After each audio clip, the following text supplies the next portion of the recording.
It is now my absolute pleasure to welcome on stage Mr. Casey Kaplan, Kinkaid's 2017 Distinguished Young Alumnus.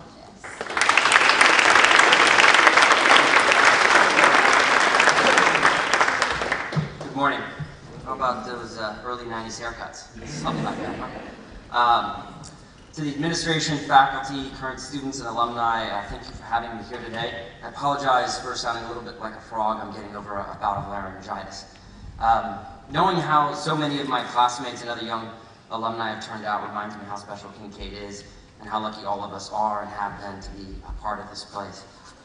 I came to Kinkaid in 7th grade, which meant, according to everyone else, I was doomed because it was in 6th grade where Kinkaid taught you how to learn. And this confused me and it irritated me, and it irritated me mostly because it confused me, and it took me most of 7th grade to even understand what it meant to be taught how to learn, but I suppose that was the point. That's what makes this place pretty special. You don't just learn things at Kinkaid, you learn how to understand things, concepts, ideas, language, and events. And you students wondering if all the work you put into it is worth it, well, it depends on what you do with it. I'm here today first because of the nominations of 2 fellow alumni, one who was one of my closest friends in high school, Michael Menz, and the other who, someone I met a few years later, Eric Layton. Thank you, Michael and Eric. But second, I'm here because I was fortunate enough early in my career, law career, to represent a man named Alfred Dwayne Brown. Dwayne spent 10 years on death row for a crime he did not commit. His case has been the most important matter I've ever worked on, so I'd like to tell you all a little bit about it today. Dwayne, he was black and was raised in one of the most crime-ridden and roughest areas of Houston, was convicted in October 2005 for allegedly killing a Houston police officer. It was one of 2 senseless murders that occurred in April 2003 at a Houston check cashing store. 3 men, Elijah Jobert, Deshaun Glaspie, and a 3rd man, busted into the store as the clerk was opening it. Now, the clerk convinced the men that she had to call and check in with her manager to let her know that the store was open.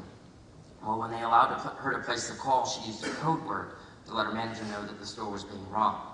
Minutes later, Officer Charles Clark, on his final day of service to the force, arrived. As he entered the store, gun drawn, the 3 men saw him and must have known things were about to go very bad for themselves. One of the men rushed out, gun drawn, and shooting.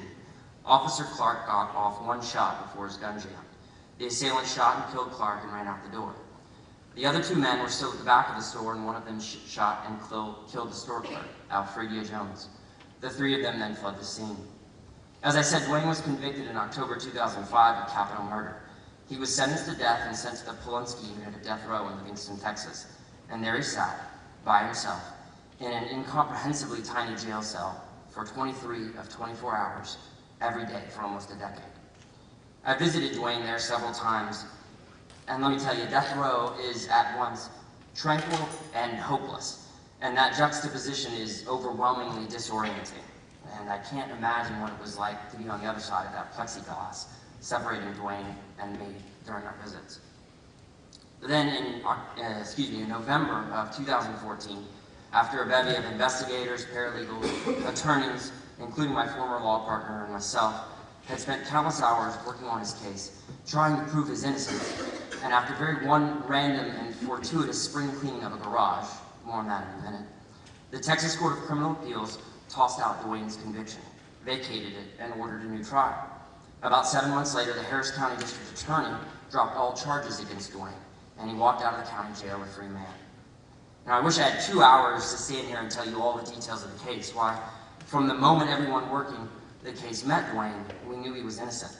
What went wrong from the beginning of the case for him, where the justice system failed him, where his own past and circumstances let him down, why it took so long to free this innocent man, and how incredible his life has been since. But I have 10 or 15 minutes, so let me give you the highlights and then move on to why this story should matter to you. First, Dwayne always maintained his innocence in this case. His story was that he was at his girlfriend's apartment the morning of the murders, and that he even called her at work shortly after the crimes took place once he saw the coverage on TV. Second, during the state's investigation of the case against Dwayne, he was offered plea deals that would have not only avoided a potential death sentence, but also life in prison. And Dwayne refused to accept those offers each and every time. Third, Dwayne had trial counsel long before our team took over that, in my opinion, was wholly inadequate for this case. Fourth, the prosecution's case primarily rested on one, the testimony of another defendant, Deshaun Gillespie, who cut a deal and avoided the death penalty in exchange for testifying against Dwayne. And two, the coerced testimony of Dwayne's girlfriend, who was previously an alibi for Dwayne. And by coerced, I mean that she was subjected to threats and intimidation by the grand jury in this case. She was a poor, single mother with no criminal record, and the grand jury members and the DA blatantly and explicitly threatened to throw her in jail, charge her with perjury, and take away her children if she didn't tell them what they wanted to hear. Fifth, allegedly no phone records were ever sought or obtained to support or undercut Dwayne's own story that he was at his girlfriend's apartment and called to work the morning of the crimes. And his trial lawyers never, ever passed for him. Sixth, no one investigated who the real third perpetrator might have been.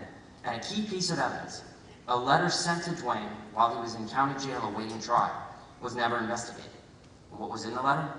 Basically all the details of the crime written by someone who was told what happened by who we believe was the third and actual accomplice of the crime. My former law firm, Kinkaid, got the case after Dwayne was convicted and his normal appeals were exhausted in the stage of the case called habeas corpus, where we essentially have to allege and prove that the trial and conviction of Dwayne rested on a constitutional error. That is, Dwayne's constitutional rights were violated and that he was entitled to a new trial or that he was actually innocent. So after our multi-year investigation, our filings with the court, and yet even additional investigation, this is what we had. 1, evidence of prosecutorial misconduct. All of the coerced testimony of Dwayne's girlfriend during the grand jury phase of the case, plus additional evidence of witnesses being pressured. 2, recantation of testimony by Dwayne's girlfriend and others. His girlfriend being the most critical because it was the first time she'd ever admitted that she was threatened and pressured by the DA to change her story. And it took almost 4 years to convince her to talk to us about the case and get this admission. 3, absolutely no forensic evidence linking Dwayne to the crime. No fingerprints, nothing. 4, an admission by Elijah Jobert, the individual who was convicted of murdering Alfredia Jones, the store clerk, that Dwayne wasn't a part of the crime and was never there. And 5, the jailhouse letter linking the murder to someone else. And we presented all of this to the court in written briefs and then waited. We didn't know if it would be enough to win Dwayne a new trial, but we thought we had a strong shot. In early 2012, my former law partner left our firm and I began fully managing the case, spending almost all of my time on it. By late 2012, we had obtained even more evidence of prosecutorial misconduct and had given it to the court. And then the trial court here in Houston set an evidentiary hearing, sort of a mini trial on the new evidence that we had, for late April 2013. I remember thinking, upon learning of the hearing date, that this is it. This hearing will likely decide Dwayne's fate. And as much as I looked forward to presenting all of our evidence to the judge, to cross-examining the former district attorneys who had so badly violated Dwayne's rights, to presenting the real story about Dwayne's alibi from his girlfriend who had recanted her previous testimony, I was terrified at the prospect and the gravity of it all. And then something happened very early in April 2013. Just a few weeks before the hearing, I received a phone call from the assistant district attorney in Houston that was working on the other side of the case against me. She informed me that she had received a call from one of the homicide detectives who had investigated Dwayne's case and who had testified against him at trial. According to the ADA, the detective told her he was cleaning out his garage and found an old box containing documents from his investigation. Documents that had never previously been turned over to my team to review, and that before that had never been shown to Dwayne's trial team. I'll let that sink in for a minute. Here we are just a few weeks before the most important event in Dwayne's habeas proceedings, and a box of potentially relevant evidence was found after a decade of sitting in a homicide detective's garage. Working Dwayne's case was, from the beginning, for everyone involved, like trying to clear a mountain full of snow. The more you would dig, the more snow you would find. And here, even on the eve of the evidentiary hearing, there was more to shovel through. Now, at this point, I didn't know what was in it, and to be fair, neither did the assistant DA. She hadn't yet taken the time to review everything that was in the box, and was likely convinced, I believe, that nothing of importance was there. She overnighted a copy of all the materials to me, and I handed it to one of our junior lawyers, telling her to see what she could find. It wasn't an hour later that this attorney came rushing into my office. She was red-faced and out of breath and had a single document in her hand. Now let me tell you that 99.999% of the time the practice of law is nothing like what you see on TV. This was that 0.001%. It was just like a TV drama, just like every young person envisions the practice of law to be. That pivotal, consequential moment. Because the document in her hand was a hard copy of a 2003 phone record for the phone line of Dwayne's girlfriend's apartment. And there, about a third of the way down, was the record of an outgoing call from the girlfriend's house to her place of employment. It was the documented proof that Dwayne had been telling the truth. This single piece of paper was the crack in a pack of snow from which avalanches formed, and it cleared the mountain quickly. From there, the case, as my law partner writes in his book about all of this, blew wide open. Grace from a garage, he wrote. The DA quickly agreed that Dwayne's constitutional rights were violated, specifically that the state had failed to turn over material, exculpatory material, in violation of the Supreme Court case Brady v. Maryland. The trial judge here in Houston agreed, and he asked the Texas Court of Criminal Appeals to reverse the conviction of Dwayne. It took the High Court a year and a half, but they did so eventually. And then another 7 months later, the district attorney, after she reinvestigated the case, dropped all charges against Dwayne. As Dwayne said on the day of his release from jail, I was innocent going in and innocent coming out. Now, some really good things happened as a result of this case. First and foremost, Dwayne went free. And I can tell you, he's a man at peace. He's living a quiet life in his hometown with family nearby. He recently earned his CDL and is now a long-haul trucker. It's truly remarkable for a man who spent 2/3 of his life in a tiny jail cell for a crime he didn't commit. Second, Texas changed its laws on how grand juries are picked to both prevent the type of abuse received by Dwayne's girlfriend and to make all grand jury investigations more fair. And third, a Houston Chronicle reporter, Lisa Falkenberg, won the Pulitzer Prize for her coverage of the case, and I worked for Dwayne. I'm told a Pulitzer is almost as distinguished as an alumni award from Kinkaid. Hi, Lisa. Seriously though, her work is incredible and worth a read. If you Google Houston Chronicle Dead Man Waiting, you'll find her series. Despite the ultimate happy ending of this case, questions remain. Why did this all happen to Dwayne in the first place? And why should that matter to you? Why have I spent today telling you the story of a former client of mine when I was asked to speak about the effect of my Kinkaid experience on my career in life?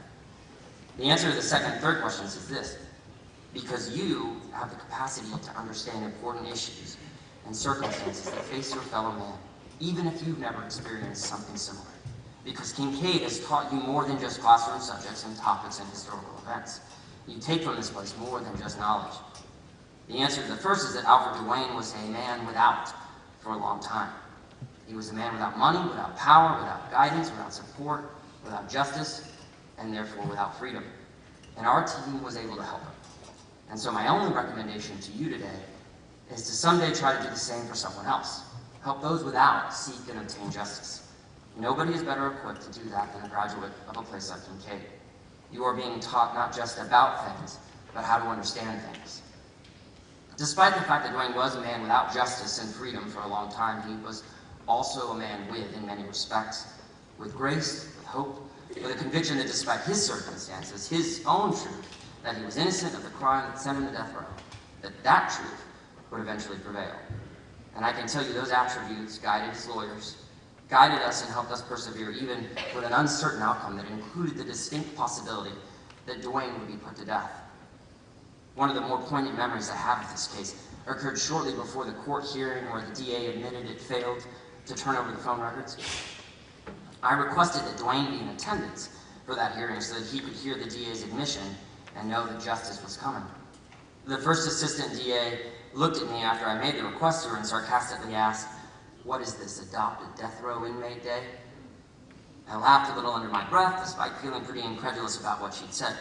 And I thought at the time, yeah, it was adopted death row inmate day for me. Our team was able to deliver him a system of justice that had until then evaded him.